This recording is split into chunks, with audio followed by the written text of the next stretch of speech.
রাত থেকে নিম্নচাপ শুরু হয়ে গেছে সারা পশ্চিমবঙ্গ জুড়ে, আর বাকি নেই শারদীয়া দুর্গা উৎসব। শেষ মুহূর্তে প্যান্ডেল থেকে প্রতিমা কাজ দ্রুত গতিতে চললেও এবার যে ব্যাঘাত ঘটল সেটা না বললেই নয়।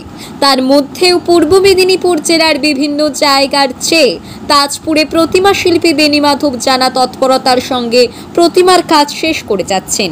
বয়স হলেও তিনি ভাবেন কোনো বয়স নয়, মন যদি থাকে শিল্পীর মনে তাহলে থাকবে তুলির টান।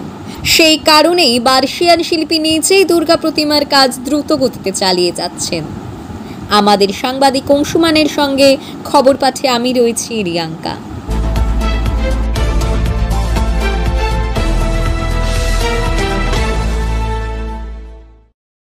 এই বছর কোন কোন জায়গা থেকে প্রতিমা হচ্ছে?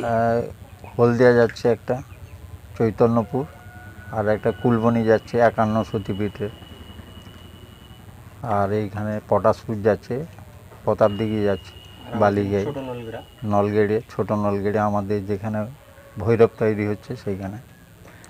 এত বছর বয়স হয়ে গেল, এত বছর ধরে কাজ করছেন, কাজের আঙ্গিনায় কিছুটা কি মনে হচ্ছে যে বয়সের ভারে কি কিছুটা কম? না, সেরকম মনে হয় না।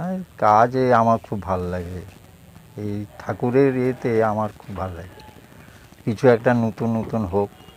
আবার দেখা যাচ্ছে এরপরে একটা চিন্তা ভাবনা আছে সতীর 100টা আর্ট মূর্তি করার জন্য।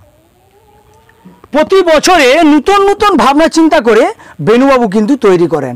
সেখানে বয়স হয়ে গেলেও তার কিন্তু যে হাতের তুলি সেটা কিন্তু একদম মনে হয় যেন ঠিক যেন 25 থেকে 40-এর মধ্যে। সেই আঙ্গিনায় বেণুবাবুর কিন্তু মন কিন্তু চঞ্চল যে এইবারই যে